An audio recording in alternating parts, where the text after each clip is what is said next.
Indy 5, it's a 154-minute, very, very shaggy dog of a film that contains so many extraneous characters, plot points, chase scenes, that it really has me wondering how great this film could have been with a little nip here, a little tucking here in the editing room.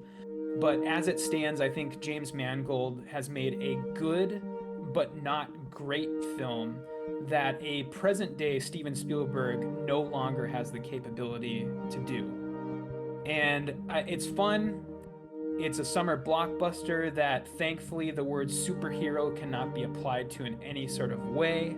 We don't really get movies like this anymore. And most of all, I think it's a fitting end for this series and the character that has been a part of the pop culture zeitgeist for so long. That is to say, if it is the end. I hope it's the end, but we will see, I guess.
Welcome to Theater and Stream, a film podcast.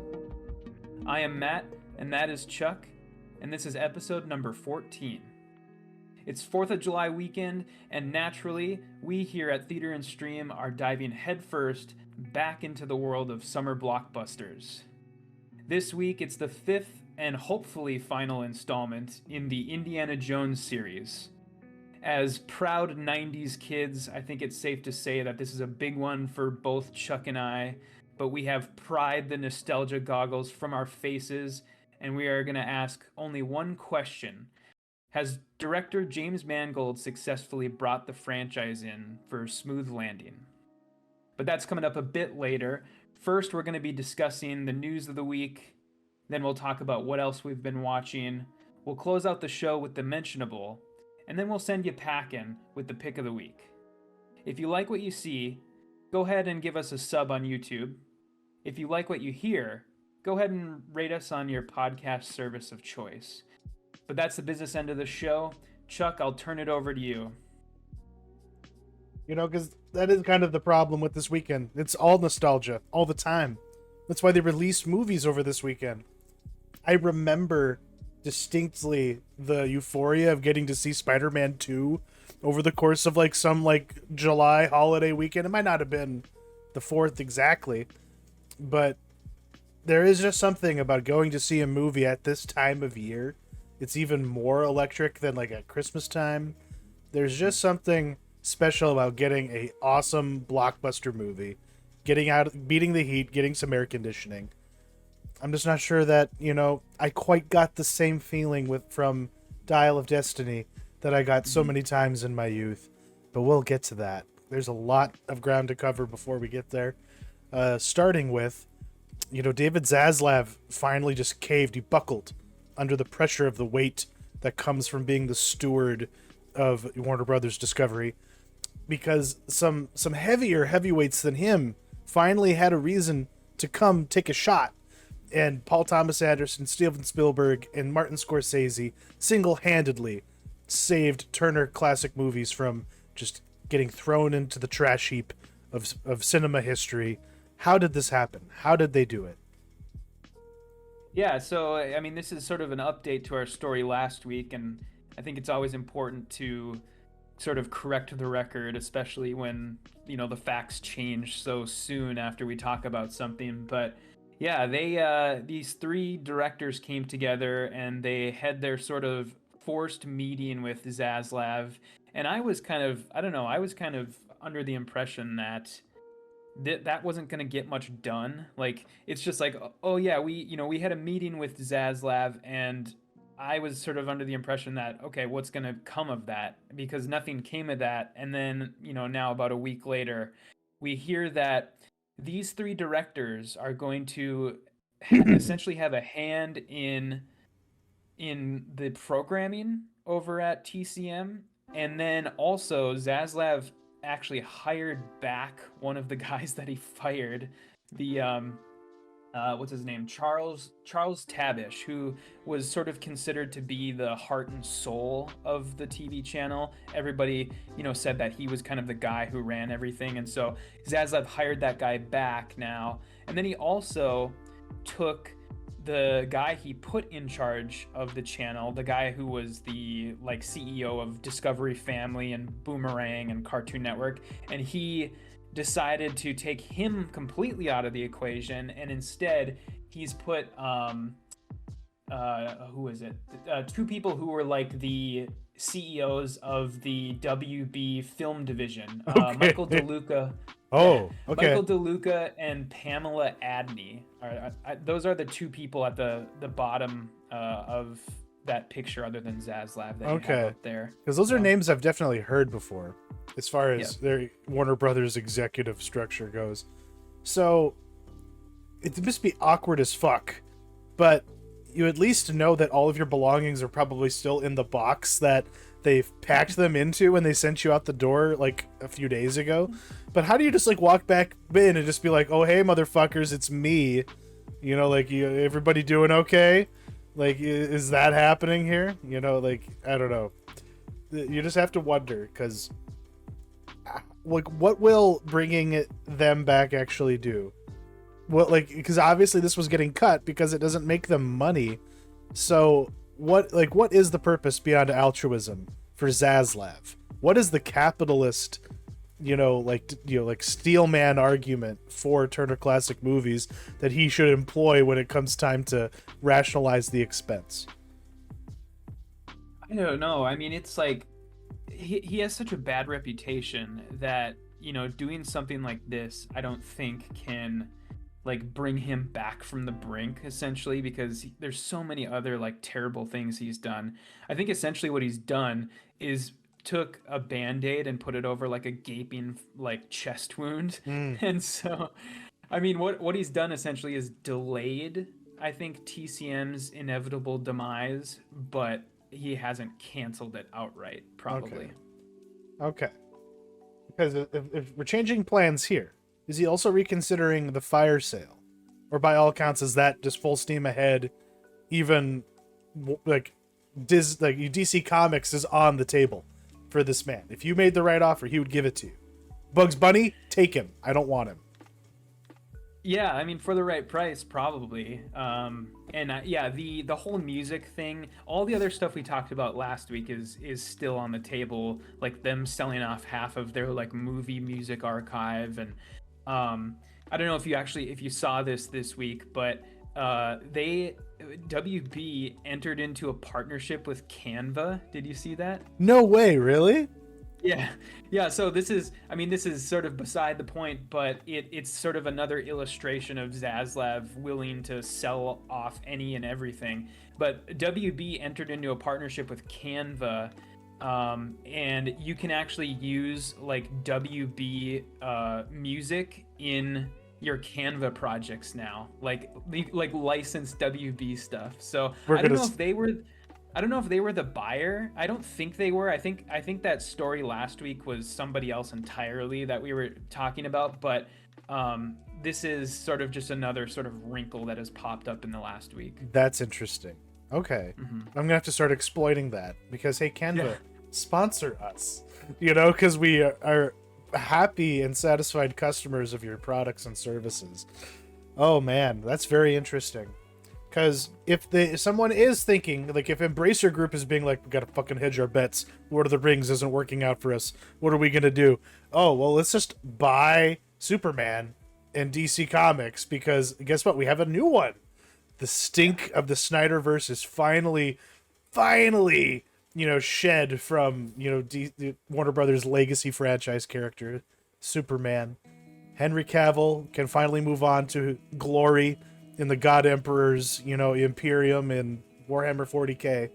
And we get some guy named David Corenswet as Superman. How is this not just the Wish.com version of what they already had? Yeah, I think that's probably the most striking thing initially is you look at this guy and then you look at a young Henry Cavill and it's like pretty striking how similarly they look. But yeah, I think this is a safe choice, but it's kind of a welcome one, I would say. David Corenswet, if people don't know, was most recently in Pearl. He played the projectionist guy in Pearl, and I thought he did a pretty good job. And everything else I've seen him in, he's been. I guess I didn't even notice that it was him in We Own This City. He played one of like the piece of shit cops in We Own This City, and I didn't really take notice of his character, but I mean he was fine in that. And so yeah, we'll kind of see where they go with this, because yeah, he talks about in his sort of first interview after being given the role, he talks about like the optimism of the character and how he's not going to be as brooding as Cavill, and so yeah, it'll be an interesting direction. This just drives home the point that Cavill was wasted in Snyder's vision. He was the perfect Superman for the movies that did not serve what he could bring to the table. Maybe I'm wrong about that. I know that you have very different opinions about, I guess, just Cavill in general. Just his like disingenuous nerddom and and all that goes into his self-promotion.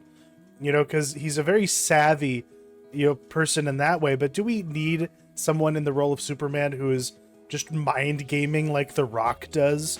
No, we just need a guy showing up to do the job, who'll look good in the suit, because as they've proved through algorithms, even like 90s Nick Cage would have probably killed it as Superman. Like, we really were robbed of something when we didn't get that. So let's just have this little guy do his thing. Is it Rachel Brosnahan? She's gonna be Lois Lane, and that's also feels kind of safe, doesn't it? Because she's always been on the up. Everybody loves the fantastic Mrs. Maisel. It's like I see that fucking dance every time I pick my phone up. So, but are they just gonna give, like, she's already kind of a natural red, right? Or is she a brunette? I think she's brunette, yeah. Because does she have to be a redhead? That's just something that got introduced by what's her face? The last Amy Adams. Amy Adams. Amy Adams made her a redhead, so I guess it doesn't really matter what hair color she has. But pretty, I think she could do it. Lois Lane, I think Lois Lane's typically a brunette in the comics, so I actually think the Rachel Brosnahan casting is more interesting than the Superman casting, because I find that she has Rachel Brosnahan. I mean, she's in nothing but like period pieces if you go on her IMDb page, it seems like.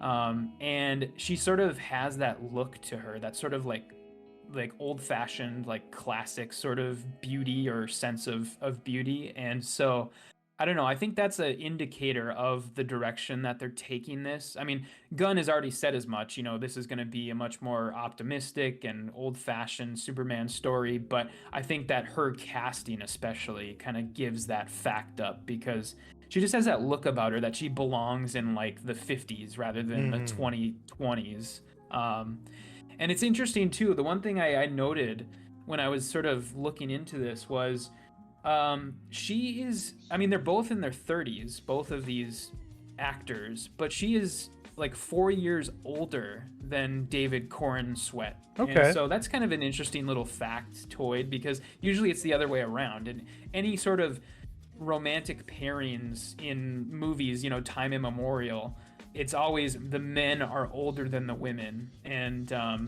it's just kind of a little interesting fact that she is the one who's older than him.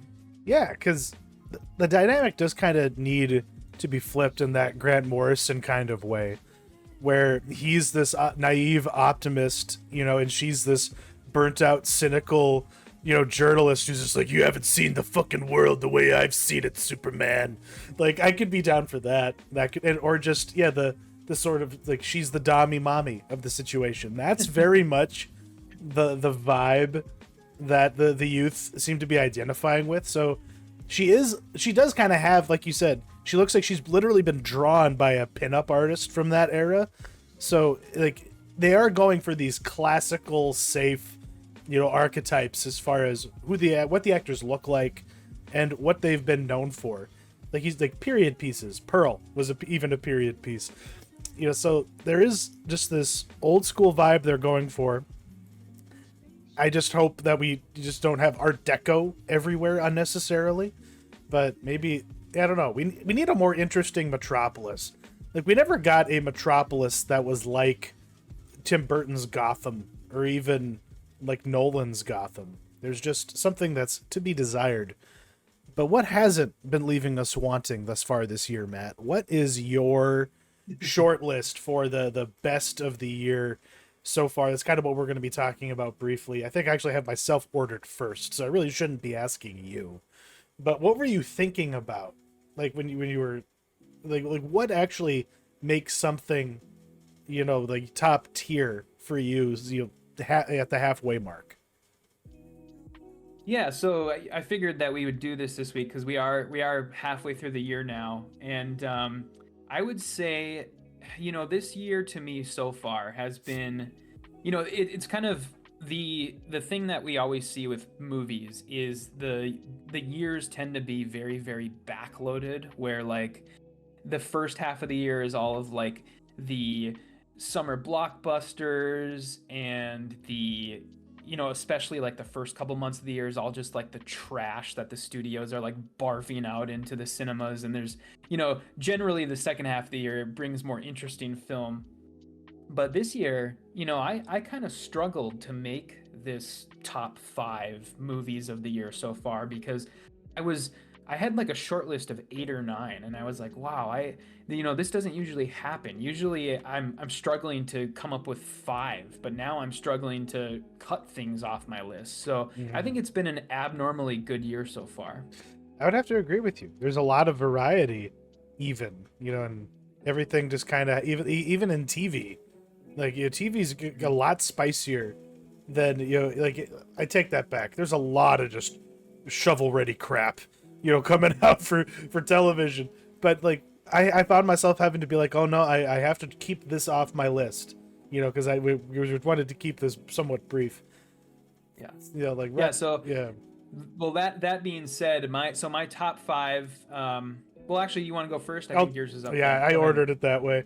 Yeah, like, I just rewatched Infinity Pool with Angie, having hyped it up, and while she wasn't as impressed as her expectations, you'll let her to believe it, I was still into it.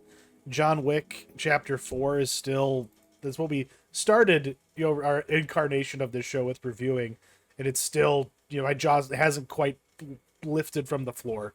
Evil Dead Rise still has me fucking freaked out. El Karas still makes me want to fucking cry, and so does Palm Trees and Power Lines. Like, I gravitate towards things that emotionally shred me, and that movie certainly did. For TV, Succession, it's the one that everyone's gonna have to top. My sister just started watching this show, and I got to talk to her a little bit about it, and I just had to be like, hey, like, whatever you do, don't read anything about the final season. Just watch it, because it's that good. Swarm still has me fucked up, and Kunk on Earth, whenever I see a Kunk on Earth clip, I get happy.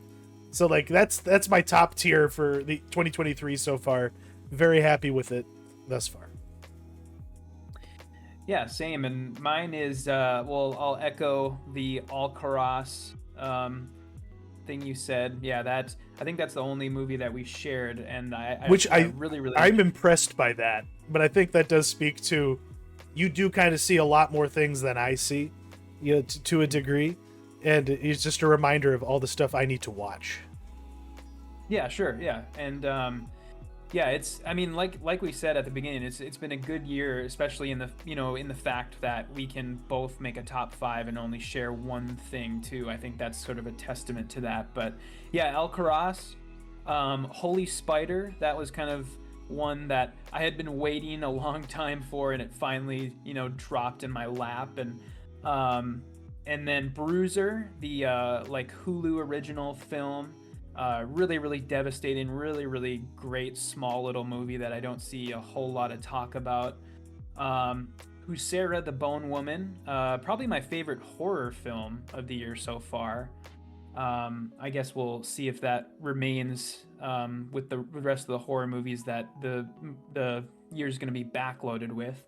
And then probably, I guess, the only real like blockbuster on my list, and the only one really deservedly so, is Spider-Man Across the Spider-Verse. Yeah, just fantastic. I mean, one of the best superhero movies ever made, and it's just a movie that's packed to the gills full of stuff, like whether that be Easter eggs or great action or, just really funny dialogue. Really loved it. And then for TV series, I'll echo the Succession vote. Yeah, I mean, there was no way I was going to make a list without that being on here. And then also Dead Ringers. Really, really enjoyed that one. I think that it could probably end at this point. I guess it remains to be seen if we'll get a second season. But if this is the only season we ever get, I'll be happy. And then this one, I'm kind of putting my neck out there for this final one, The Lazarus Project, because we're only halfway through the show, and my sort of, I don't know, I was kind of going back and forth whether or not I wanted to include this, but I chose to do so because I think with just what I've seen so far, it really, really deserves it. I really, really like this show, and I just really hope it doesn't shit the bed. Yeah, indeed. But yeah, this is just a reminder. I have like a whole like semester's worth of homework of shows to finish. Dead Ringers is one of them, and I'm just thank you for putting it on there, because now I got the kick in the butt to put it in my rear view. But what do you anticipate beyond, like, because we're gonna have like quite the double feature weekend when Barbie and Oppenheimer come out, but what else from this year are you looking forward to, if you just want to briefly touch on that? Oh gosh, I would say, well, I mean, yeah, definitely Oppenheimer. I just want to see what Barbie is. Like, Yeah. like I want to know what even is that movie? Who is that for? But then also, I mean, of course, Mission Impossible. I mean, there's no way that I wasn't going to be absolutely pumped for that movie. And it's going to be really, really hard to wait for the final one. Right. But then, yeah, I guess I'm trying to think of what else. Did you have anything that you wanted to shout out? That new Dune trailer has me fucking sopping wet. Yeah. Oh my That god. was great. That, like, everything. Like, getting to see Christopher Walken as the Padishah Emperor, and just like, I don't know, that movie's gonna have, it just has such a strange vibe. Denis Villeneuve is, I don't know, it just looks so weird. It almost looks like how one would think Jodorowsky's Dune would look in certain parts. Just the way like the ships look. I don't know. Yeah, I'm just gaga over here. I can't wait. And he's just teasing me with this possibility that there might be, like a third movie, a Dune Messiah, it'd be possible. I just don't see this movie actually making enough money to do that. You know what I mean? That's my fear. Yeah. But excited. Sure. Yeah, the one that I thought of, that I will shout out. I have no idea if it's going to be good. I think it could go either way, but The Last Voyage of the Demeter. Yeah. The movie about the ship journey that Dracula took to get to England. I want to see kind of how that plays out, because that, like, they have released one trailer for that, I think, and I don't know, it could go either way. It looks like it could be really, really interesting, or it could just be like a trash, like, bottom of the barrel horror, just throwaway horror film. But See, we'll see. I'm hopeful about that too, because have you ever read the original book Dracula? Yes. Mm-hmm. Yeah, it's awesome. But that part in particular, because like, for if people who don't know, it's this because like that the book is like, what's an epistolatory novel, like everything is a letter or a diary entry or a news clipping. And yeah, it's a mini horror movie within one of the greatest horror stories ever told. And like it's a cool piece of literature and part of the lore. And so I was impressed that somebody in Hollywood would make a movie out of it. But yeah, we have to be trepidatious. It could be dog shit. But let me ask you, on the watch list this week, do we have any dog shit? I don't think so. I mean, I've only got, well, I've got one main thing that I wanted to talk about this week on the watch list, and that is the return of Warrior, which we haven't gotten a season of in 3 years. Has it really been that long? Yeah, it's been a long time, and this was I believe a Cinemax show originally, and they moved it to the Max streaming service for its third season. And yeah, this, I have to be upfront. This was one of those shows that was kind of like a COVID lockdown watch for me, in that I wasn't really expecting much, but I was like, oh, I'm bored, I'm locked up in my house and I just want to watch something. And so I started this show, the first 2 seasons, and this really like blew any expectations I had away, because this is a really, really great show. It's from Jonathan Tropper, the guy who did the show Banshee, also for Cinemax, I believe, which is a great show in its own right. And it's a period piece about the Tong Wars in San Francisco in the late 1800s, and how these sort of Chinese gangs were like fighting with each other.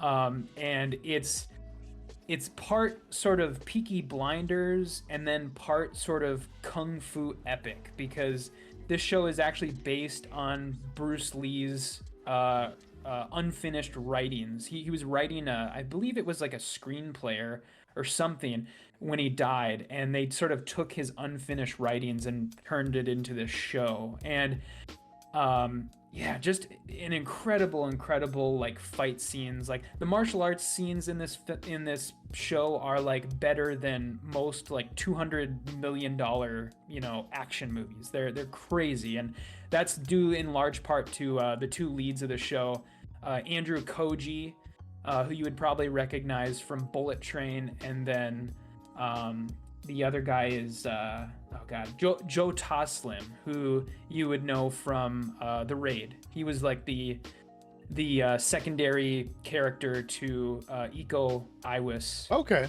In The Raid. So yeah, like his sort of best friend, who is also a cop. And so they are really like bringing it with like their like martial arts. They're both like incredible, and the entire first season of this show is just a lead up to like a one-on-one fight between those two guys, and it plays out like this giant like 10-minute long like 1v1 like martial arts fight, and it's just incredible. And yeah, this show rules, and I'm so glad it's back. And I would encourage anybody to go and watch it. It's all on Max now. It's no longer on Cinemax, so you can watch the entire run on Max now. Right on. It's just I'll have to give it a shot, because I know one of those shows that I gave a shot to last year that I was like, this could, I don't know, FX's track record can be really hit or miss. Either they make something, like really original and exciting, or it's just boilerplate. And much like when I think this was Cinemax. Oh well, yeah. Sorry, I was transitioning. Yeah. Sorry, but okay. Yeah, but like Cinemax, it's like I know I've never seen Banshee, because like you complimented it, so like because when I think of Cinemax, I'm like, oh, they have a reputation, and to me, like the other next entry has a bit of a reputation too, where it's a mixed bag, but The Bear, is back with its season 2, which is hotly anticipated, and thus far it's okay in that it's like I'm only like 5 episodes into it, and it's not really giving me anything mind-blowing or even new. It still is just hitting the same like average high that the season gave you in general. like you know, like where there's like an energy to a show when it's like new on the scene and it's finding its legs. It hasn't quite figured itself out yet. Like the actors aren't too set into their roles. The whole production can just like get into a groove, and this show kind of feels like it's already getting into its groove instead of giving me something like Succession was scratching something new in there every single season, but this one just kind of seems to be giving me the same that I had the first time around. I'm not really, it's a complaint, but it's not really a complaint because it could be getting worse. But I mean, like you stick your neck out for a show, like you say, and you can maybe pay the price for it. And I just don't want to pay the price for this like we did for Yellow Jackets, because we were big boosters for that. And I just want them to try a little harder. Like there's some like the side characters do get more time. The focus isn't like solely on Carmy to the degree it was in season 1. Everybody gets a little bit more of a due, and their struggles matter a little bit more. So yeah, I guess keep watching it, if you liked the first season, but we'll have to see where it goes. The one thing that I noticed about this, I feel like this show is like blowing up now. Like I've seen a lot of people who have sort of jumped on board this now, but the one thing that I really noticed about this is it seems like between these 2 seasons, they hired a ton of like big name celebrities to be, or big name actors to be in the show. Like doesn't like Will Poulter show up in this show for like an episode or something like that? Or yeah, maybe he's in it more, but I just noticed I saw Will Poulter was in it and I was like, oh, weird. And you'd think that he would be like, he's a huge name now. He's a big actor now. And I was looking at the cast list and I was like, holy crap, there are a lot of people in this show now. Yeah, it's not quite as bad as like your average season of Californication, but it is that kind of thing where it's like, hey, I don't want to, like, I could do a movie, but those streaming residuals are even better. Why don't I get into do a show for like a little bit here? What's my favorite show? I will go on my favorite show. That kind of, that's kind of the track that it seems to take. Either you're washed up and you need TV, or you just need a break from movies. So you're just doing this random show that, really, yes, some of them are a little out of left field. But like Will Poulter just reminds me of that other guy from Shameless who isn't the guy who plays Carmy in this. You know what I'm talking about? Oh, yeah. Are you talking about the oh god, what is his name? The kid from the like Jedi video games? Yeah, Jedi Fallen Order and yeah, he's like the Cameron Monaghan. Yeah, Cameron Monaghan. He's like Nega Will Poulter. You know what I mean? Because like he's almost like he's more suave, and not as like goofy looking. Because Will Poulter is a goofy looking guy, but now we're not talking about the bear at all.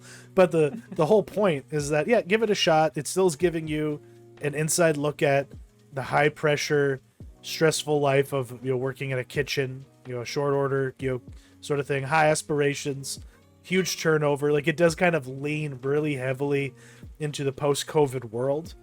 But what keeps it from being dreary, because there's so many closings and it's just so hard to stay open and you don't make any money, yada yada, you still get the impression that it's like, despite everything in the world, all these forces moving against the ability for something like this to exist, a local restaurant, everything's a chain these days, it's like there is kind of this like underdog capitalist, sort of, energy to it where it's like, hey, why not here? Why not now? We're just fucking trying. There's all this opportunity. Everyone's failing, so there's nothing but opportunity for us. But it just, might involve, going into debt with the mob, which is a lesson we all have to learn from, something we all have to consider at some point. Because as I learned from Boots Riley, inequality just forces people to commit crimes. The capitalism requires a black market. But I'm sorry, I'm just leaking all over the place, all the weird ideas I have boiling inside of me. But we have to kind of end the watch list a little differently this week, because this is Indiana Jones we're talking about here. We're talking about the whole breadth of a franchise, of a man's career, of Hollywood rising and falling. and these have recently been put onto Disney Plus in a 4K transfer. And like, how recent was that? Because I've been watching these movies a lot lately in the lead up to Dial of Destiny coming out.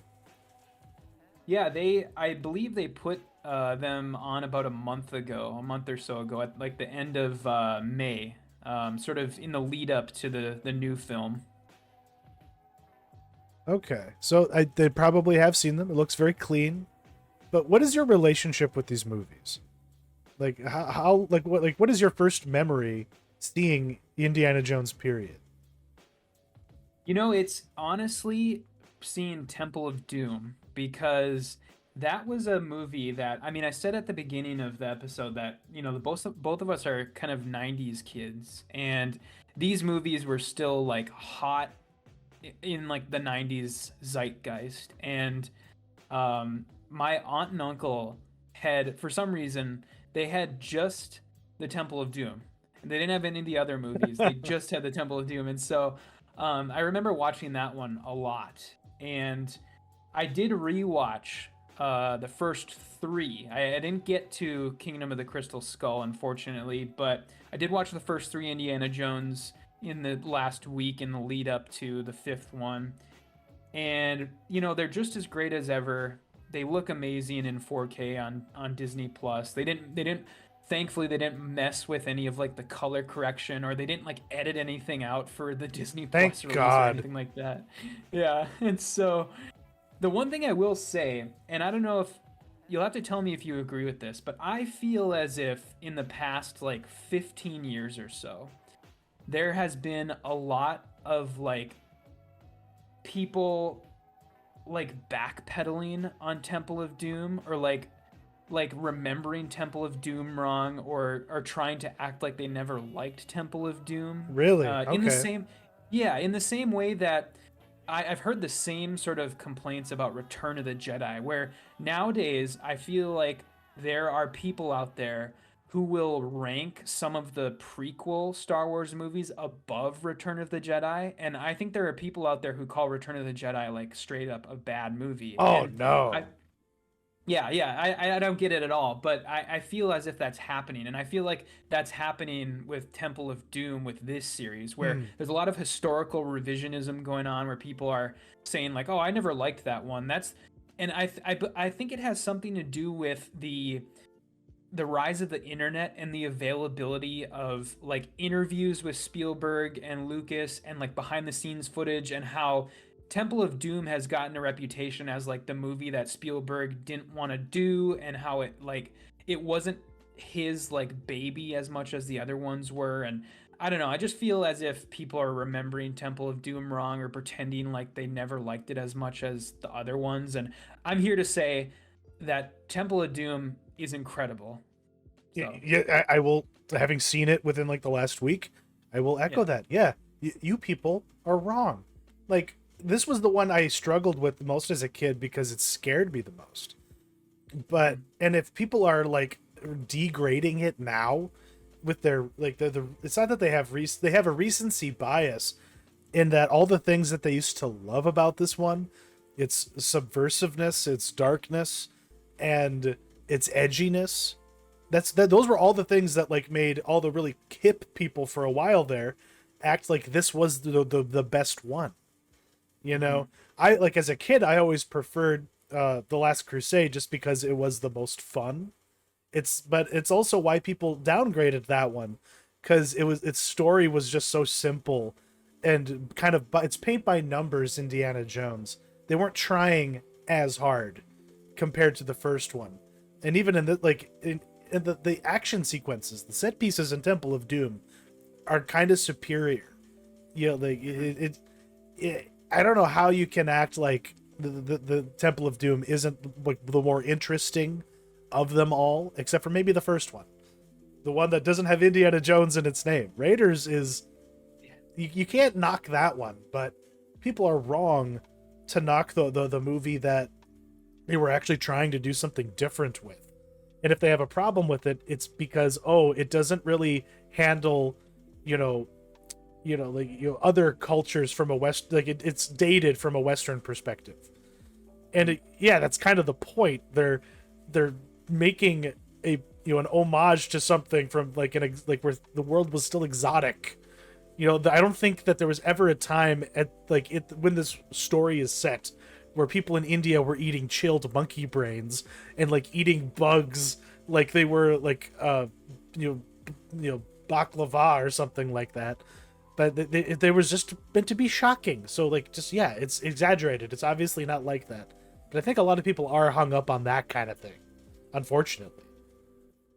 Yeah, I think you're right. Yeah, people are definitely, they're allowing the, 5 minutes of the movie to color their perspective of the entire thing. But yeah, I love Temple of Doom, and I think it has in my opinion, the best sequence, best scene of the entire series, which is when Indy cuts the rope bridge. Yeah. That's probably my favorite scene in this entire franchise. But yeah, beyond that, I mean, of course, Raiders is incredible, probably the best one. And then Last Crusade is also. I mean, I would put all three of these films sort of in similar standing. Yeah. And for different reasons, because they're all very different. And then I would just prefer to not think about the fourth one. Because that's what I was gonna say.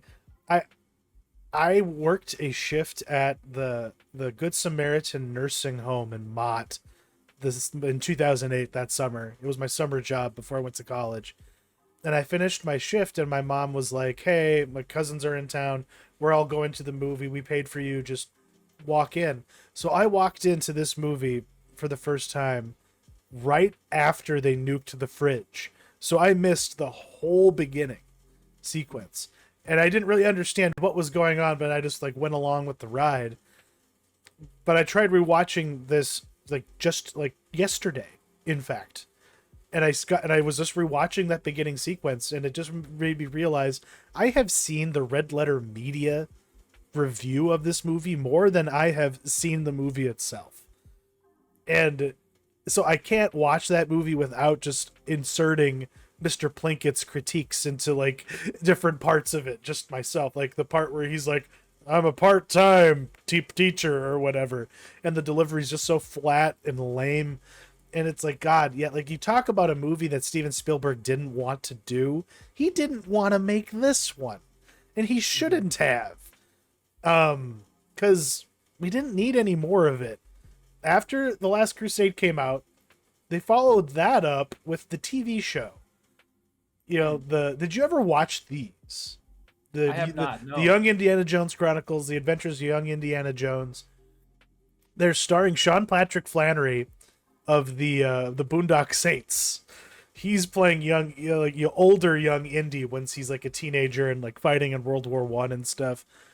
And these were interesting for what they were at the time, but they're hard to go back to now because the made for TV in 1990 doesn't hit nearly as good as made for TV in 2023. You can really tell. Sure. Mm-hmm. Yeah, I've heard that because these are also on Disney Plus now, or this show is on Disney Plus, and yeah, I've heard similar things that yeah, they're fun for what they are, but very much like a downgrade in many ways from the movies. What this does have over the movies, though, is a way superior old Indiana Jones, because there's just this grizzled old man. He still has the fedora, but he has a fucking eye patch. Like how did Indy lose his eye? We never got to find out. Because instead of anything having to do with that connective tissue, or really anything having to do with Crystal Skull, we have Indiana Jones and the Dial of Destiny. Matt, why don't you introduce us to this movie? Yeah, so Indiana Jones and the Dial of Destiny, it's a film that has surprised me and bowled me over with its mediocrity. It's a film that sort of had everything working against it, from its terrible predecessor to its decade in pre-production hell. It constantly changed hands. There was a plethora of supposed leaks online of plot details that sounded awful. And to top it all off, every YouTube-based reactionary commenter was running a campaign against the film. So, there's no doubt then that these critically low standards are partially to blame for an inflated skew to the positive of this film for me. But more than that, Indy 5, it's a 154-minute, very, very shaggy dog of a film that contains so many extraneous characters, plot points, chase scenes, that it really has me wondering how great this film could have been with a little nip here, a little tucking here in the editing room. But as it stands, I think James Mangold has made a good but not great film that a present day Steven Spielberg no longer has the capability to do. And it's fun. It's a summer blockbuster that thankfully the word superhero cannot be applied to in any sort of way. We don't really get movies like this anymore. And most of all, I think it's a fitting end for this series and the character that has been a part of the pop culture zeitgeist for so long. That is to say, if it is the end, I hope it's the end, but we will see, I guess. But yeah, that's what I thought of Indiana Jones 5. What did you think, Chuck? I'm probably going to break from you in the most severe way that I think we ever have professionally in the history of this show. This is not a fitting end. This is just a totally ill-advised, ill-conceived, mal-executed, sequel. This is Indiana Jones by algorithm, and it's made worse by the fact that you have this swimming, bleeding, fake young Indiana Jones leading the movie out, because they're just teasing you. They're like, doesn't this kind of look like the thing you used to like? I will grant you that going in, I was kind of poisoned by a lot of that discourse that you alluded to from the grifter class, the haterade of those people. So before we get too deeply into anything, like those people lose nothing for being wrong, because they're acting like they were right. When they predicted the erasure of Indiana Jones, they were like, we were correct. We saved the movie. We saved Indiana Jones from being wiped from history. But I'm sitting here like, is that actually, I don't know, maybe James Mangold is right to be fucking indignant, because that was something utterly conceived just by the speculation of people who wanted this movie to fail. And you don't really get the impression that that's where the ending was going to go. We don't even see young Indiana Jones and old Indiana Jones on screen, and that was central to that conspiracy theory. Together, I mean, they were supposed to be interacting. We were led to believe that the whole back end of this movie was going to involve a lot of young and old Indy working together to try and save the timeline or some bullshit. And things are handled, to the credit of the movie, a little more elegantly, but I still just was left so angry and unsatisfied that the movie exists at all. And that everyone was kind of forced to go out and have another run at it. But I think that speaks to how bad Kingdom of the Crystal Skull was. But I'm not even sure they made a better movie than that. Yeah, see, I think that, I mean, to me, I think Crystal Skull, to me, is the most, soulless one, because, as you said, it just feels like everybody's on either autopilot or actively doesn't want to be there, where Harrison Ford in that movie seems to be more on the Han Solo performance route, and in this one, I don't know, there's something reinvigorated about him in this one, I think. And it's this movie is more frustrating in that with Kingdom of the Crystal Skull, I think it's just a bad movie and there's nothing that can be done to save it. But with this one, it's just an okay, to me, it's just an okay movie, and I can see how they could have saved it. And that's what makes it frustrating, because I can see the exact things that you cut from this movie, and you make a nice little 2-hour film that's more in line with the first 3 at 2 hours and nothing minutes. And it's just so frustrating in that way, because I put it in the doc, but I'll tell just for anyone watching, exactly what I would have cut from this movie and exactly what I think it could get And rid of. It's oh, go ahead. you go on. Yeah. It's I would get rid of the character of Mason, the like sort of like Black Panther CIA agent lady. Yeah. She added nothing to the movie. She dies and she's forgotten about within minutes. I would get rid of Teddy, the like short round stand-in, because again, doesn't add anything consequential to the movie. I think literally the only reason he's there is so that they can get a second plane back to the past to take home. I would get rid of this stupid like subplot when they're in Tangier with like the scorned like Moroccan gangster fiance. That part was really stupid and really added nothing. And then I would get rid of the entire Grease sequence because it almost seems like they were trying to pad the runtime with that, where you get introduced to Antonio Banderas and then they go scuba diving and then he dies. His nothing character, totally he's pointless. Nothing. Yeah. Well, what they could have done is they could have just gone directly from Tangiers to Sicily and just cut, that entire section of the movie out completely and just had them, because when they went to Greece, they were looking for like the what was it, that tablet that basically translated the other things, what are they called, the graphene or something like that. And they could have just cut that aspect out and just had them go straight from Tangiers to Sicily. But anyways, those are the exact things I would have cut out. I think that would have gotten rid of probably 20 minutes to a half hour of the film and would have made it like so much better.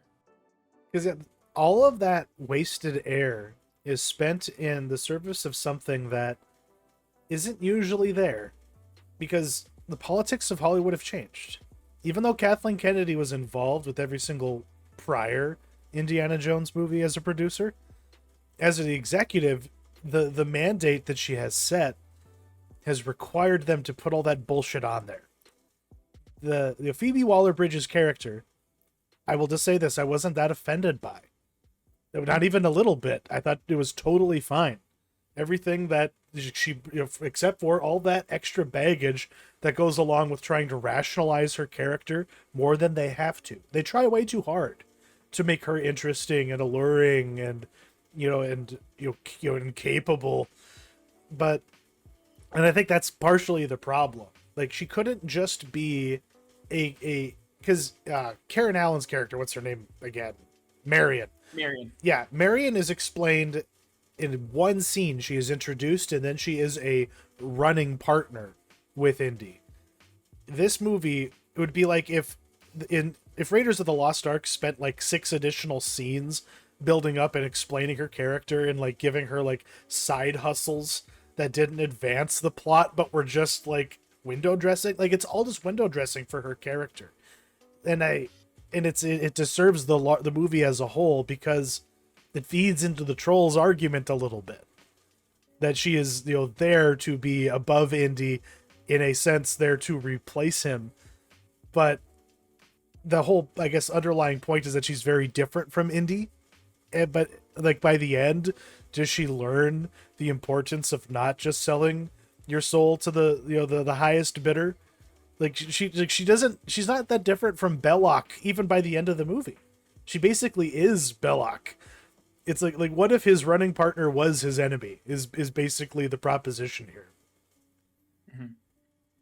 Yeah, I would say the same. I mean, I wasn't too offended by her, and yeah, she's kind of forgotten about by the end. I would agree there. She's like in that final scene, but then she's just like, kids, let's go get ice cream. And I'm not gonna say another word to Indy, and then they just kind of drop her. But I wasn't terribly offended by her. The one thing that I think was weird about her character, I don't know if you caught on to this at all, or maybe I'm just crazy, but I feel as if like a lot of the male characters in the movie kept regarding her as some sort of like 10 out of 10 like bombshell, like, yes, where they were like, oh man, isn't she hot, or like, wow, and I just kept being like, I was getting like major like Maggie Gyllenhaal in The Dark Knight vibes, where she's like, when Joker's like, "Well, hello, beautiful," Beautiful. or whatever, and I'm just like, really? Like, okay, I guess. Like, Unless you think the Joker is just trolling, and then it's funny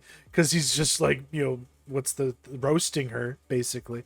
yeah, But yeah, no, that's kind of what I mean. Like they try a little too hard to make you think, oh, she's the hottest woman in every room. She's like just this female James Bond, just wheeling and dealing and using her feminine wiles to get one over on all these rich pretty boys who, just get parted with their money too easily. And it's like, okay, calm down. It's like she's literally Fleabag. She is Fleabag. Like, she is not Megan Fox. She's not even Kate Capshaw, for crying out loud. Like, because that's basically what they were going for. They were mashing all of the possible female archetypes from an Indiana Jones movie into one character. She's the daughter of an old partner of Indy's that in this one she's a lot more invested and interested, but I guess like Marion was just interested in the money. She was just like, "Hey, I just want to, because you burned down my bar, I want my cut or whatever the fuck you're doing." It's similar in that way, but she's also kind of like a femme fatale foil, kind of like in what's the Temple of Doom character, so on and so forth. And like Willie, Willie, Willie, whatever, yeah. And I think that just speaks to, like, this is by algorithm. They were just trying to give us a little bit of everything that we used to get from an indie movie. When back in the day from that original trilogy.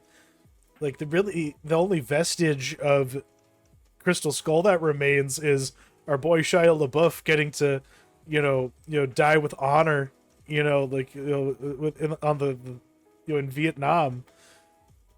But what was up with that? Why wouldn't Indy be proud of his son serving? Is it just like, not this war? This is the wrong war. Like, is he more of a hippie than we give him credit for? Yeah, I guess so. Because yeah, I mean, essentially, Shia LaBeouf is reduced to like a mention for some sort of emotional punch, and I think the scene actually worked within context, but yeah, it was very strange that and of course, I mean, we know the real reason why Shia LaBeouf isn't in this movie because he is kind of What? a very complicated, very Huh. cancelable guy nowadays. But Huh. yeah. That's interesting. Because, yeah, like, he was supposed to be the guy, right? Yeah, he was I mean, back when Crystal Skull came out, wasn't he like, weren't they going to do like a spin-off with him or something, or even continue the series with him? Because he was Spielberg's boy. He was Transformers. That's right. Yeah. Yeah. But yeah, now we instead, things change. You get relegated to making Padre Pio biopics, which is what that man is up to these days. And in this one, it's like it's advanced to, what's that, like 1969, 1970? Yeah, 69. Yeah, 69. And just to like set the stage, for people who haven't seen this movie who are watching this, it's literally playing out in front of our screen. We have that opening sequence on the train that's really cool, except when it literally looks like Midjourney did it. I don't know. I found that effect to be very dodgy. It was, yeah. When you could tell that, they put all of their work into like the parts where he was being filmed like straight on, and then like the movement scenes, the action scenes where you just saw like his profile were really really dodgy. But And the voice yeah, wasn't youthful enough. It was old Harrison Ford speaking out of a skin suit, and it made me so uncomfortable. Because, like, when Jeff Bridges did the same thing like 10 years ago in Tron Legacy, people really didn't like it. And they didn't find the effect convincing, but I found that the character of Clue in that to be a lot more convincing, mostly just because Jeff Bridges' voice, he wasn't like, if Jeff Bridges was trying to make that movie now, it wouldn't happen. He's too old now. But it worked better then. Like, I think a younger Ford would have been better served by this whole situation, but the technology wasn't there. yeah, it's interesting how, like with the sort of de-aging tech and like the head replacement tech, how it sort of waffles back and forth depending on who's, because you think it would just get like precipitously better as time goes on, but yeah, like we had, you know, Rachel in Blade Runner 2049 like 5 years ago, and that still is like one of the pinnacle like CGI creation characters. Or like the Winklevoss twins from The Social Network looked better than this. And it's interesting how that works, you know, where stuff that was made literally like a decade ago or 15 years ago can look better than stuff in this. Is that why we don't see young Indy anywhere else in the movie but there? That's probably part of it. It probably was, yeah, it probably was really expensive to do that. And um I don't know. I think beyond that, I guess there's really no other reason for him to be in the movie, because the time that they travel to, I mean, of course, it's in the BC time, so he's not there. And you know, one of the things you were talking earlier about, you know, the rumors as to what this movie was gonna be, and one of the, as you said, like one of the things was that was rumored was that like young Indy and old Indy were gonna go back to the like the locations from all the old movies, and like, or something, like they would Yeah. go to like the Last Crusade, or they would go to the Temple of Doom, and they would go to all these like old locations from the previous movies. And yeah, that would have been, oh my I god, would have I been just can't awful. even, it Yeah. would have been so bad. And Yeah. people would have bitched about it. You know, like it's what they wish they would have gotten though. I think the critics wish they would have done that for some reason, because they don't like what they got, and what they got was actually a little restrained for a time travel woo woo wibbly wobbly timey wimey sort of scenario. Just going back to a singular point and then coming back home. It's like, holy shit! It's like Michael Crichton's timeline here. They kept it simple. Like, and was that the correct choice, or did they leave something on the field by not going in that? Oh no, bum ba da da, we're in the past, like Back to the Future through Indiana Jones. Are we lucky we didn't get that? Yeah, that's probably the most interesting aspect of this movie. Is I'm still trying to decide how what my feelings are about that scene, the going back in time scene, because they go to a singular point in time, and it's they go see Archimedes, and there's like the what is it, the siege at Syracuse, and it's, I don't know, it's so batshit. Like it's still, I mean, even though they didn't do all that other stuff, it's still absolutely batshit, because the supernatural stuff, or like the otherworldly stuff, the sci-fi stuff has always been on the fringes of these movies, and they've been punctuated by like just very very short bursts of the supernatural, and then it's done as soon as it began. And they're never And probed any deeper. Like in yeah. Raiders of the Lost Ark, Indy and Marion literally have their eyes closed when all the crazy shit is happening, and then all they know that something went down is that, oh, there's an awful lot of skeletons here when there used to be a lot of Nazis. I wonder how that happened. Like, and it just never gets delved into. So yeah, like, and even yeah, you go through it, all of these movies, even Crystal Skull. Crystal Skull gets a little too deep into the hooey wooey of it all, and this one, kind of is graceful about it, I would say, because it could have gotten kind of like even worse. That, you know, like had they done it, you know, in a, you know, less elegant way, but it's less interesting. It's like it's still in its heart. If you're gonna have time travel, you maybe do something a little bit more with it. I do respect that they're just hewing to formula to a degree, because there's always that moment, like, not always, but at least in like Raiders and Crusade, where the bad guys, the Nazis, get what they want, but they always, their hubris and their arrogance and their greed for power always makes them not consider what they don't know, the unknown known that every good archaeologist always respects. You know, like the plates moved. Like that was actually some good logic. You know, when you think about it, it's like you have to think how the person at the time thought, and so like there is good writing here. You know, and I want to like it. You know, like that is the strange thing, but a part of me just doesn't want this movie to exist at all. despite all of the ways where it does give me something a little different, the fan service just doesn't land. It always just felt so hollow. When it was genuinely doing interesting stuff kind of like that, where like the miscalculation of the trajectory into the wormhole, like that matters, and they overlooked that, and it had consequences, just like opening the Ark of the Covenant had consequences. But did we have to have a moment where a really depressed Indiana is just like, I just want to fucking die here? You know, like, why does it lead to that? Yeah, that was very strange. Yeah.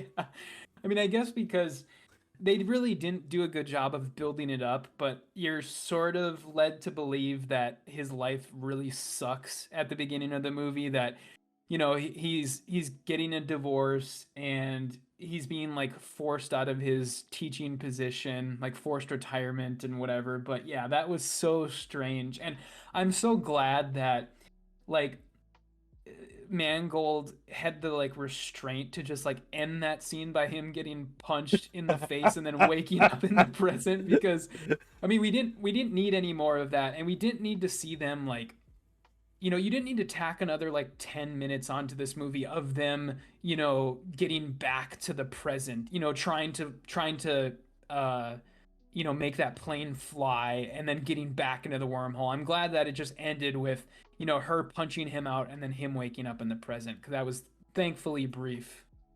But then it just dropped us into this really awkward conclusion. And Yeah. and like you've kind of alluded to in the text of our document here, the literal last shot. What is the implication of that last shot of that pinhole view of Indy just like grabbing his hat? Like, are they going out on a date? Is that what's Well, happening?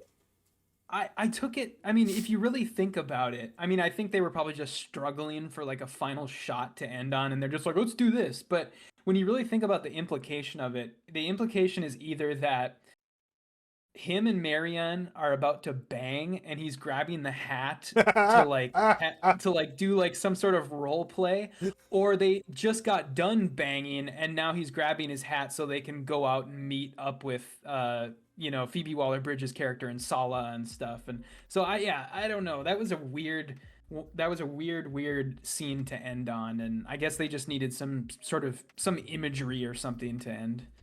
So yeah, let's talk a little bit more about the characters. Let's talk about the old ones first. Did you like? Was it nice to have Sala show back up and give us one last "Go get him, Indiana Jones"?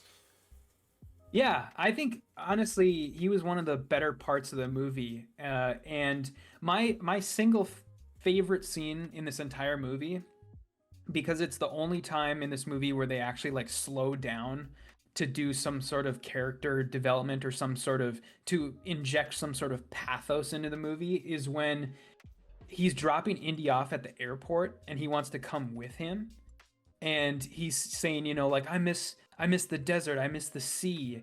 And he's like, he's asking him to come with, and Indy's just like, those days have come and gone, this is just going to be a quick like in and out type thing.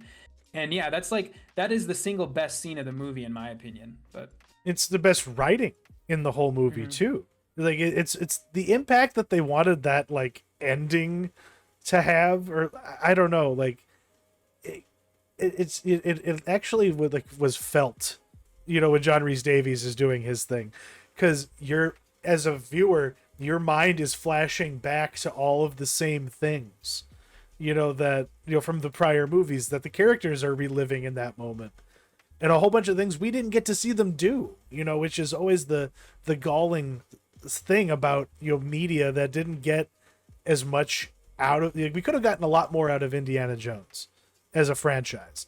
They could have been real whores about it and just pumped out movies that covered every base and like every possible adventure or mission that he possibly could have had. But as with a lot of things like this, the implications are often more interesting.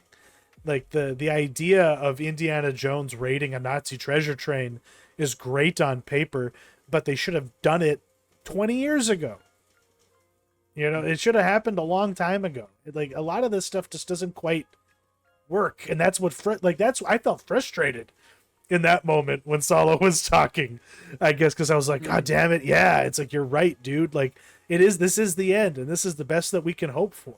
So it was kind of bleak, but there's acceptance built into there because all these men are old. They're all decrepit. They can't keep doing this. There's literally a part of this movie where Ford is like climbing up a sheer cliff face, and he's like, my hip doesn't work, my legs are broken, arthritis everywhere. And you're like, damn, this is real. Like, this is something the man actually says. Yeah. Yeah, you're totally right. And yeah, I guess to speak more on the characters, as you were saying, I guess the biggest new player to the movie, other than Phoebe Waller-Bridge, is the villain, Mads Mikkelsen. What did you make of him? I mean, Mads Mikkelsen is gonna be a great villain, and I think that's always gonna kind of be the case. But it's interesting that they kind of, my sort of favorite thing about him is how in the past, he was kind of the lackey, and how they kind of use the Spear of Longinus as like the red herring of the movie. That was and then cool. he's like, no, I actually have this thing, and then he kind of turns into the the reason why NASA is successful is sort of like Operation Paperclip of the movie. And so yeah, what did you think of him? No, that was good. Like alternate history writing stuff, because he basically is Werner von Braun, for people who don't know, card carrying Nazi. He was the guy making the rockets that they were launching at London, at the latter stages of the war. And yeah, he's the guy that made the American space program what it is. He made NASA what it is. I loved the line where he's like, I'm not fucking going back to Alabama, because that's where Werner von Braun lived, and he loved Alabama. Like as soon as they set him up in Alabama, he's like, oh, this is perfect. I never want to leave. And this is a guy that worked concentration camp victims to death. So know that when you think about like how we won the space race, it's because of people like that. So yeah, how do you get Nazis into a story in 1969? That is how you do it. And you make it all real rooted in the esoteric occult, bullshit. Because yeah, they wanted to have the Spear of Longinus. Hitler did. It's all like, it's a good setup, and I like him as a villain too. If they had just given him more to do, but I did like appreciate the moment where he's like, aha, I did it. We're exactly where I said we were gonna be. And then when he like realizes that they're fucked, like that was good. But it just kind of okay. Then he dies. He didn't quite get roasted enough. I think like some dudes literally get melted in Indiana Jones movies. Yeah, they definitely they could have done more with him, especially towards the end, because yeah, it's kind of like the end of his character is basically like the plane is about to crash, and then they do like a crash zoom on his face, like, huh? And then the plane crashes, and then you just see his like charred body on the beach or whatever. And yeah, that was his death was kind of lame. And that's one of the things the Indiana Jones series is usually good for, are the villain deaths. But yeah, he was just kind of, I think they were just kind of looking for a way to get him out of the movie at that point, because he obviously wasn't going to come back to the present with them. Yeah. And so that was probably why. But yeah, I guess what is there anything that you wanted to, I mean, this movie is like 85% action scenes. It seems like it almost never stops. Like it's just going and going and going and going. And so as far as the action of the movie goes, what did you think of it? Do you think, like, is there anything you liked, anything you specifically didn't like? I just got real bad Star Trek Picard vibes when it came to the action in this. I just want Harrison Ford to sit at home and smoke joints. He doesn't need to be hoofing it like this anymore. Like, even Liam Neeson has figured it out recently, because he only makes movies if he's in a car the whole time. That's a new phenomenon with that guy. Because yeah, like running and jumping and leaping and everything, it's just hard for them to fake a man of his age being able to do it. And when you have Boyd Holbrook like riding a motorcycle while he's riding a horse, and it just like that was the shit where it just took me right out of it, because like I don't know, like there were good sequences, don't get me wrong, but I was just constantly reminded throughout this, oh, that there's no way that's our boy Harrison Ford still doing this, and that's maybe why this movie shouldn't have happened, because it gets pretty egregious, like when you can tell, oh, that is literally just old CG old man Harrison Ford on screen right now. It's not just CG young man Harrison Ford. It's that said though, or it's like stunt doubles, or the one scene that was really noticeable on is when he was riding the horse through the streets.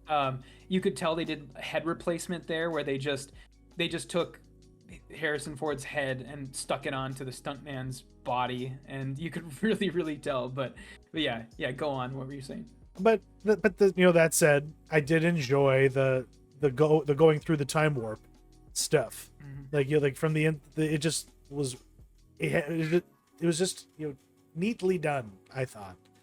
But overall, I was very whelmed by this movie, as you can tell. Oh yeah, definitely. And yeah, the one piece of action that I'll shut out is, for as much as the CGI young Harrison Ford was very weird at the beginning, I really liked the train sequence, especially the part where that anti-aircraft gun was just shooting everyone in the train. I thought that was really cool, and how it was just going from car to car and shooting through the train. And that was a fine sequence, to be completely fair to it. As much as I've been flagging on it. Hey, November, you're interrupting the show. Can you say hi? Hi. Okay, no, let Daddy talk. Nope, no hi. No hi. Oh, she said hi. Oh, did she? Okay, it didn't come through. I think you're just not hitting the mic right. Because because there's just so many Nazis in this movie, and like in that part anyway. There's each car seems to have some like new platoon in there. Mm-hmm. You need to go talk to Mom. But yeah, so I guess we can kind of begin to wrap up here. As we do, we should touch on the whole idea of this possibly being the end. Like, do you think this is the end? Do you think there's any room here for there being more? Probably. I mean, obviously not with Harrison Ford, but I personally, I really hope that they make good on the premise that, there is no real cliffhangers in this movie. There is no after credits scene, nothing like that. So, I mean, do you think they can be trusted to end it? No.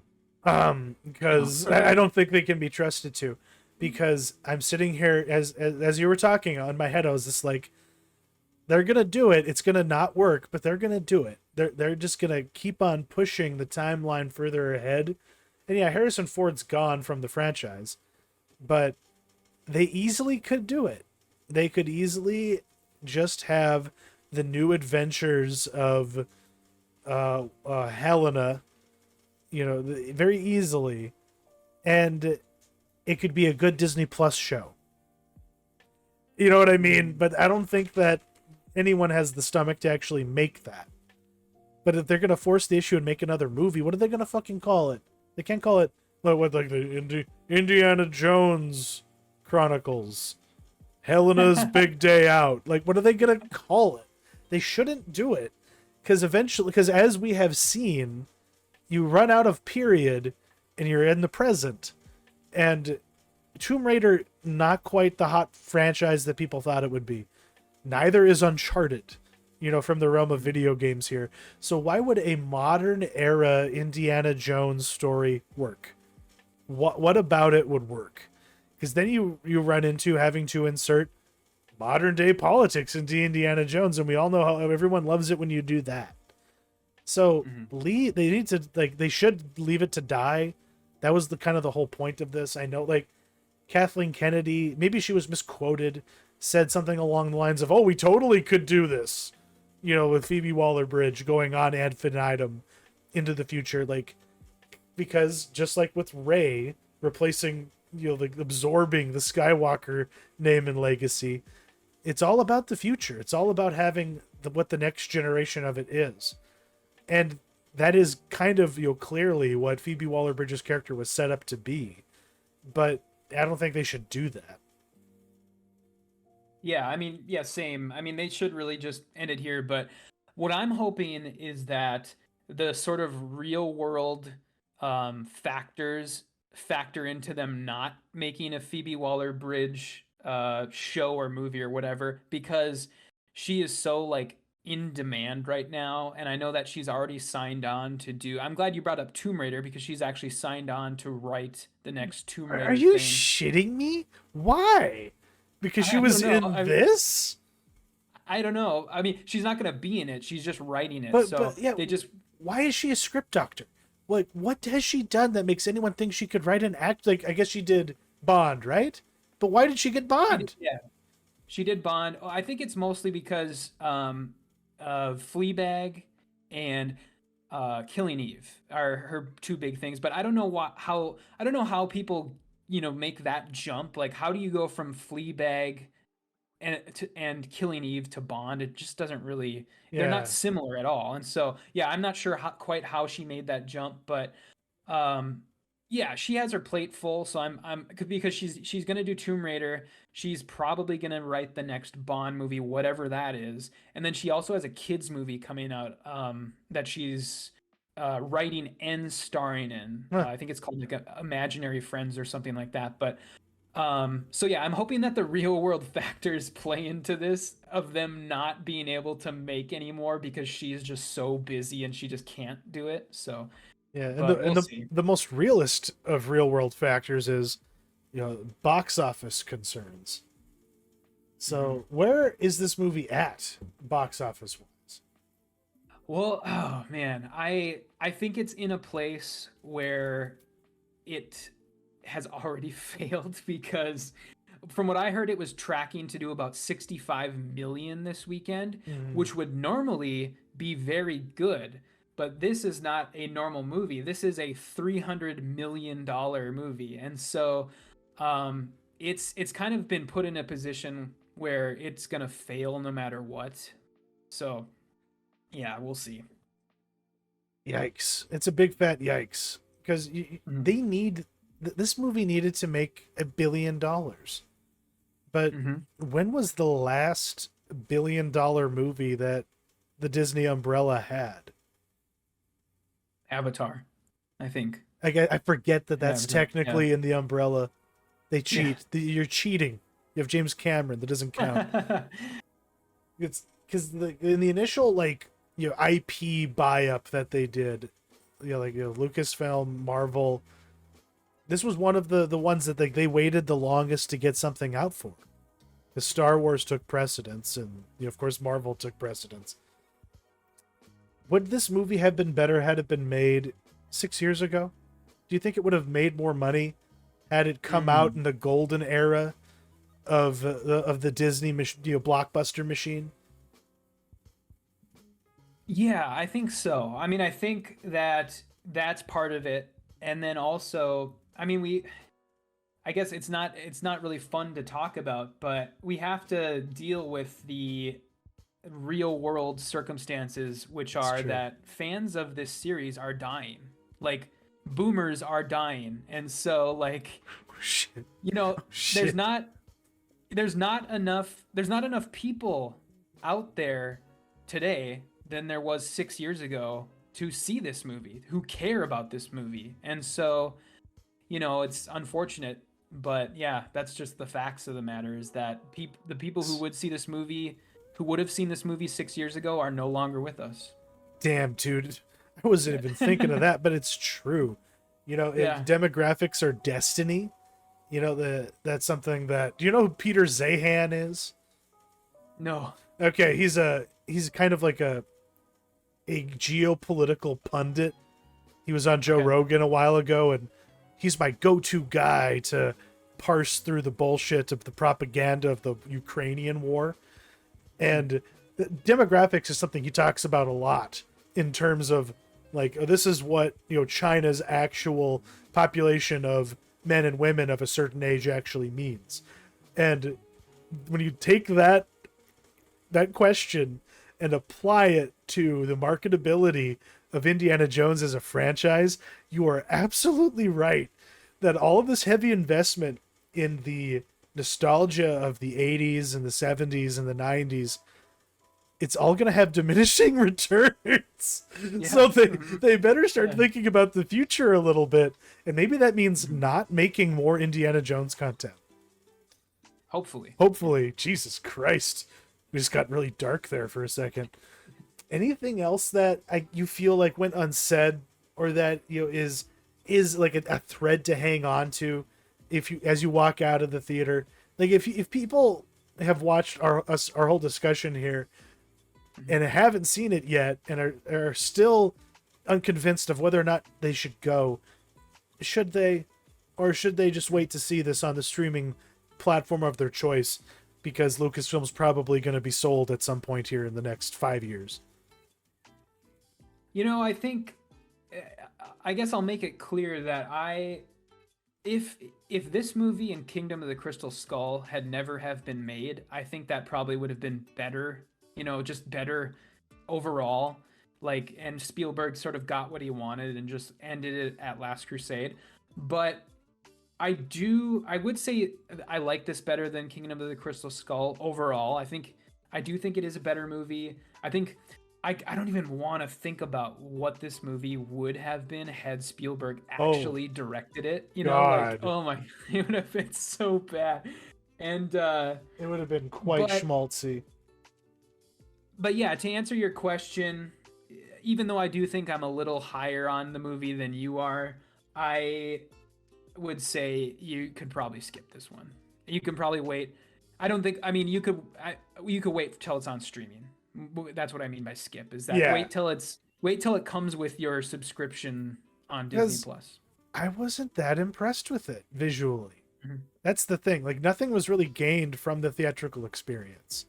And I think that's like the biggest failing that a movie can have in this day and age.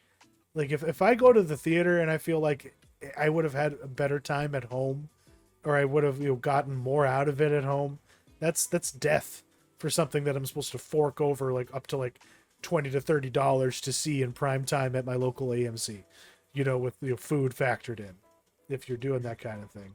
So try a little harder. But I think this is the time to give us something new, Hollywood. I'm very sad that my boy Indy had to get molested again. You know what I mean? Like, but at this point you can't just make rape jokes, unless you're South Park.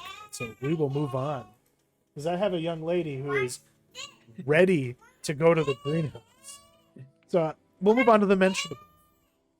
Is this part, like, your mentionable is an album? Is it part of her continuity? No, this is sort of a separate thing. Yeah, this is my mentionable this week is the new Janelle Monáe album, The Age of Pleasure. And I'm about a month late on this. It came out about a month or so ago, but I'm very fascinated by Janelle Monáe in that she's an actress and a singer, and she's had one of the most boring acting careers ever, where she's in like nothing but like really average period pieces, and then for some reason Glass Onion. And but her musical career has been way more interesting. I've been following it ever since the beginning, and she initially released a bunch of concept albums that were about a woman who becomes like a messiah-like figure for a race of androids, and that's kind of how she started her career. And as she's gone on, she's gotten a little more more wide appeal, I would say. Her music has veered more into like pop. But this is a sort of swerve, this album, because this is, and she calls it this herself, so nobody jump on me for this, but Janelle Monáe is in her slutty phase, where she has made a like pop soul album that is a really good companion to summer. This is like a summer album. This is really good to listen to right now, this time of year. And it is also like absolutely filthy absolutely filthy as far as lyrical content goes, as far as, themes and stuff goes. And I don't know, it's just her having fun, I guess I would say. And I don't know if this will end up as being one of my favorites of hers. It'll probably be relatively forgotten in her discography, but overall, I had fun with it. You always got to have a summer album. Just that thing that like Channel Orange by Frank Ocean. That's like my ultimate summer album. Oh yeah. Because it has to be introduced to you in the summer. And I'm gonna have to. I haven't listened to her in a long time. Like not since like the Android cycle was something I was it was into. But I also am really into summer books because there's a paperback that I stole from my English teacher in high school. This because I didn't realize it was actually a book for some reason at the time. But Peter Benchley's Jaws, which is a very strange read when you're a high schooler and you've seen the movie and you don't understand all the things that didn't make it in there. Have you ever read the novel itself that the movie was based on? I have actually, yeah. I'm glad Yeah. you brought this up. I read it for the first time last year. Okay. And I think I read a majority of it sitting on the beach, like my local public beach here. I read a majority of it there, and yes, I really enjoyed it. But yeah, I want to ask you, what did you think about the section where the sheriff's wife sits there and listens to her husband pissing, and she thinks about how he pees really longer and stronger than most men, and how she always appreciated that about him? And not to mention the whole love affair with what's his name, Hooper, that's in this book. There's a lot of like weirdness to it.